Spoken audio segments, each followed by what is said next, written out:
Estamos de regreso en Punto y Contrapunto. En solo un mes, en agosto pasado, Joe Biden recaudó $364 millones. Según el candidato demócrata, el 95% de ese dinero llegó a través de depósitos pequeños hechos por la clase trabajadora de Estados Unidos. Y Trump dice que está dispuesto a poner de su propio bolsillo, de su propio dinero, con tal de ganar la carrera presidencial. Veamos el contexto. En la carrera rumbo a la Casa Blanca, además de llevar ventaja en las encuestas, Joe Biden espera superar a Donald Trump en la recaudación de fondos. Durante agosto, el demócrata recaudó $364 millones. Según Biden, 95% fue aportado por ciudadanos de a pie. Esta recaudación es considerada un récord. Barack Obama estableció el récord anterior en septiembre de 2008, cuando reunió $2.020 millones. Hasta el 31 de julio, la recaudación de ambos candidatos no distaba mucho. Trump reportaba $347 millones desde enero de 2019 y Biden 328 millones recolectados desde abril. El 55% de lo recaudado por Trump proviene de grandes contribuyentes y en el caso de Biden, el 57%. Pero tras la extraordinaria recaudación registrada por el demócrata en agosto, Trump aseguró que incluso está dispuesto a usar su propio dinero para ganar la carrera presidencial 2020. Según el equipo del candidato, Trump y el Partido Republicano recaudaron $210 millones durante agosto. 154 millones menos que Biden, aunque aseguraron que tendrán todos los recursos necesarios antes de noviembre. Punto y contrapunto. Bueno, segundo tema a discutir, que es el tema del financiamiento. Ya habíamos platicado un poco de él en el bloque anterior. Por eso mejor me voy directo contigo, Lila, y con esta pregunta o con este señalamiento que hacía Juan de que los demócratas no están cortejando a los hispanos, y con eso que anunciaba nuestro corresponsal en la ciudad de Washington, D.C., Ariel Mutsazus, de Buy America, Build America, sí, compra en Estados Unidos y hazlo en Estados Unidos. Sí, bueno, primero que nada, sí hay spots que ya hicieron en español. De hecho, hay unos muy buenos, y si quieres los puedo compartir en algún momento, pero han hecho un muy buen esfuerzo para hacer varios spots en televisión para justamente llegarle a la comunidad latina.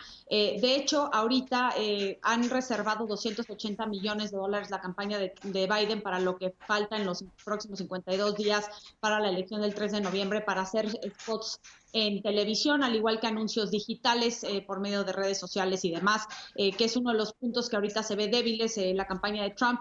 Sí es cierto que han recaudado más de $1,000 millones, pero se han gastado 800 millones hasta la fecha. Le queda alrededor de $230 millones a la campaña de Trump, y el hecho de que no se ha enfocado en hacer recaudación de fondos en línea le ha costado que mucha gente no haya aportado a su campaña. Ahora, en cuanto a lo que reveló Ariel ahorita en Twitter, que de hecho le acabo de contestar, mira, me parece que con cualquier presidente de Estados Unidos, esto yo creo que nos tiene que quedar muy claro a los mexicanos, con cualquiera que llegue a la Casa Blanca van a haber cosas positivas y van a haber cosas negativas para la relación con México. El tema es que evidentemente, claro que Biden va a querer restaurar los millones de empleos que se perdieron durante la pandemia. Su prioridad van a ser los intereses de sus ciudadanos, como debe de serlo. Es presidente de Estados Unidos y no de México, pero sí me parece que el hecho de que ya está ratificado el TEMEC, queda claro cuál es el marco regulatorio y jurídico en la relación comercial trilateral de la región de América del Norte, y más que eso, me parece que es mejor tener a un presidente estable, predecible, transparente en la Casa Blanca, que uno que ha gobernado los últimos 3 años y medio por medio de mano dura, por amenazas, por una cuestión que utiliza, por ejemplo, el tema comercial para avanzar su propia agenda política. Sí. Lo hemos visto ya con el hecho de que amenazó hacerle aranceles a todas las importaciones mexicanas en el 2019, lo cual se tradujo en permanencia en México acá, hizo separación de familias en la frontera, que dejó a más de 3,000 niños en proceso de adopción, está tratando de eliminar a DACA, el cual protege a más de 600,000 de nuestros connacionales que están en Estados Unidos. Entonces, me parece que, aunque Biden quiera proteger el mercado interno en Estados Unidos, que me parece que como cualquier presidente de Estados Unidos lo haría, y más en una época de pandemia, creo que su plataforma política deja muy clara que su política migratoria va a ser mucho más humana, que ya como primer acto, si llega a la presidencia, le va a legalizar a los 11 millones de migrantes que están protegidos bajo DACA y a otros migrantes. Me parece que va a ser muy benéfico para nuestros connacionales allá, y creo que la relación bilateral puede ser muy incómoda para la 4T por las exigencias que pueden venir de los demócratas, pero yo creo que a AMLO le va a beneficiar 4 años más de Trump. ¿Coincides, Brenda? ¿Coincides con esta lectura de Lila? Que por cierto le contesta justo a Ariel Mutsazos, dice que, a ver, Lila, porque ahorita también regreso contigo, porque le contesta a Ariel Mutsazos, Biden presentó un plan para desincentivar inversiones de empresas estadounidenses, se llama compra de Estados Unidos, diálogo en Estados Unidos y afectaría a México. Solo que con Biden habría respeto mutuo, exigencias de distintas índoles, pero sin humillaciones, con una política migratoria humana y con beneficios para nuestros connacionales, pero pues las inversiones de cualquier manera se van a castigar hacia acá. Pero déjame que conteste esta Brenda y si coincide contigo o no en ese sentido. Sí, en realidad creo que por un lado coincido con Lila, escribí un artículo en estos días en el periódico El Universal sobre cómo se puede comparar la relación bilateral con la fábula de la cabra, esta fábula judía que habla de un hombre que va frente al rabino y le dice, oye, estoy incomodísimo, somos 10 en mi casa, vivo con mi esposa y los hijos en un cuarto muy pequeño. Entonces el rabino le dice, oye, pues lleva una cabra a tu cuarto. ¿Cómo que una cabra? Sí, lleva una cabra y me vienes a ver en un mes. Llevó la cabra y al mes regresa con el rabino y le dice, rabino, es que ahora sí es insufrible, estoy al borde del suicidio, no puedo más con incomodidad de vivir con la cabra que hace sus necesidades por todos lados y que complica con sus ruidos. Y el rabino le dijo, ahora sácala.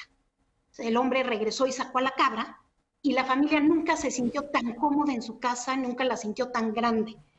Y esta es una fábula que ilustra un poco que la relación con Donald Trump realmente se le ha agregado un enorme grado de complejidad, ha tenido elementos verdaderamente complicados, pero que la relación en sí, históricamente, con republicanos o demócratas en la Casa Blanca, tiene un enorme grado de complejidad y está plagada de retos, además de ser evidentemente una relación asimétrica.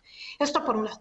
Por otro lado, creo que en cuanto a las aportaciones, sí es relevante, porque no solamente es un indicador de cuánto dinero tienen para gastar en las campañas, sino que también es un indicador de la capacidad de organización y movilización y penetración de un equipo de campaña. Es decir, creo que el récord histórico que rompe en el mes de agosto el equipo de Biden es muy importante, porque además si lo comparamos, por ejemplo, con hace 4 años en el mismo mes, 364 millones, agosto Biden. Sí. Agosto hace 4 años, Hillary Clinton, 130 millones. Es decir, la diferencia es brutal y sí habla de una capacidad de organización y de poder llegar al votante de a pie.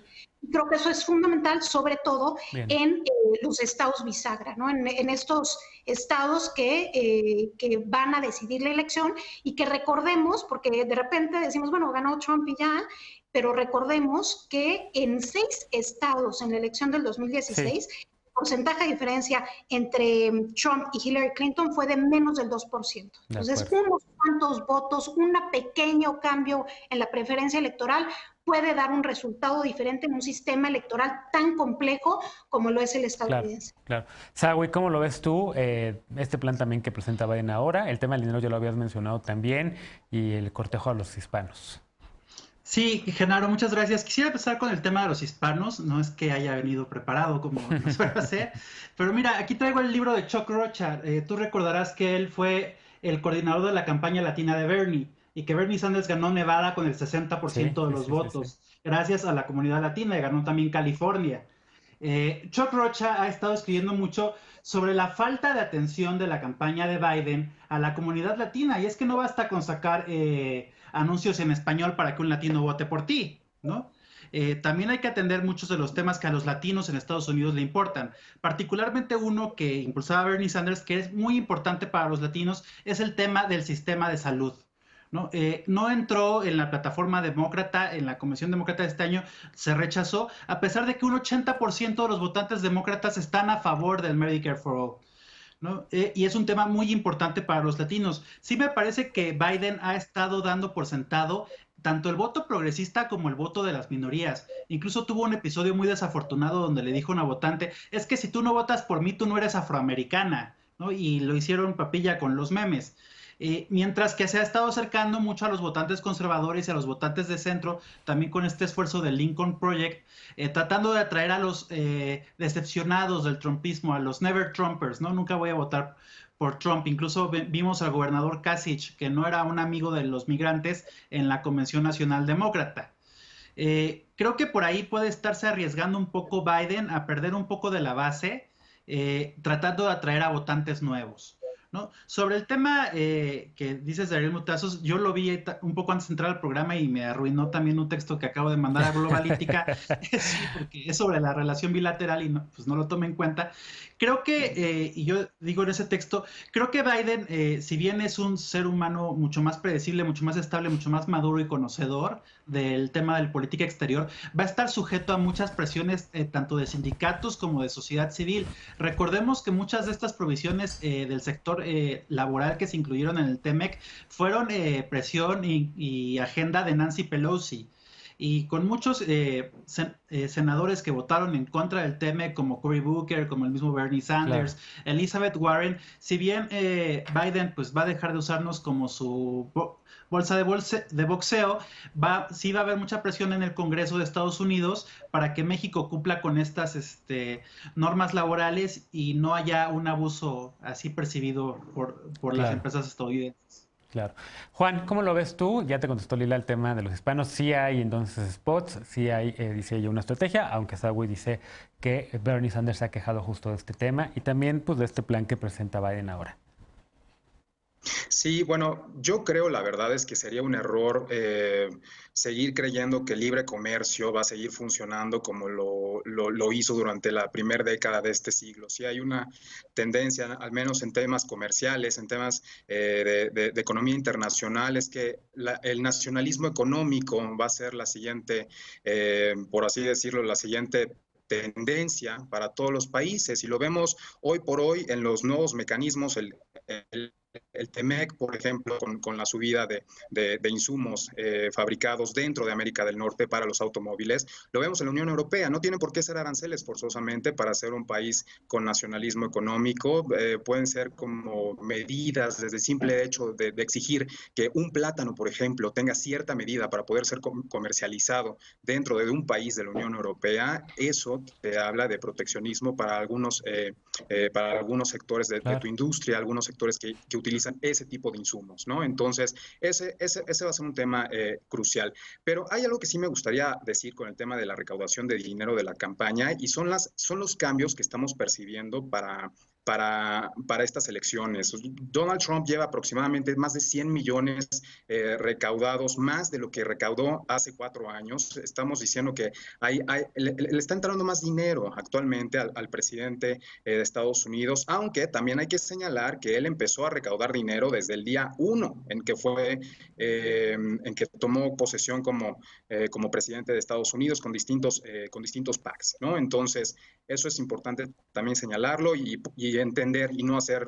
una alarma del por qué Donald Trump podría tener un mayor ingreso en términos monetarios para su campaña. Claro. Hay algo que también hay que considerar, y es que los gastos de la campaña para esta elección van a ser distintos. El COVID también afecta. Desde luego que el 54% de los gastos de campaña de Donald Trump van a ser para medios y difusión, el 58% para el caso de Biden, pero hace 4 años la segunda partida para muchos de ellos eran las aerolíneas, por ejemplo, para los staffers, para el equipo y demás, para las 2 principales compañías aéreas de Estados Unidos, que son American Airlines y Delta, y este año no es el caso porque la gente no puede viajar.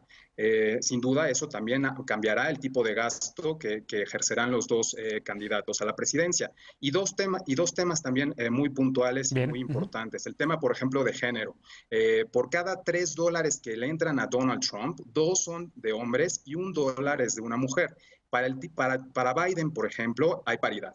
Por cada $1 que entra a la campaña de Biden, hay $1 por dado por mujer. Y finalmente, los estados que están dando el dinero a las 2 campañas. Para Biden es el estado de Nueva York, de Washington, D.C. y de California. Lo que es para Trump son los estados de Florida, California y Texas, ¿no? Entonces, esto nos habla también de algunas tendencias por cómo vota el colegio electoral de esos estados, por los candidatos, y que posiblemente se seguirán, ¿no? Claro. Para estas Claro. elecciones. Déjame hacer una pausa rapidísimo. Vuela el tiempo cuando tenemos gente tan buena hablando de los temas. Hacemos una pausa y al regresar, las protestas en Estados Unidos por excesos policiales han puesto en evidencia las diferencias entre el presidente Trump y las Fuerzas Armadas. ¿Cuál es el papel de los militares en este proceso electoral? Las polémicas declaraciones de Trump lo han enfrentado con el Pentágono. Hoy los veteranos dicen que están con Trump, pero ¿será cierto? Regresamos con la opinión de nuestros panelistas a Punto y Contrapunto. No te vayas.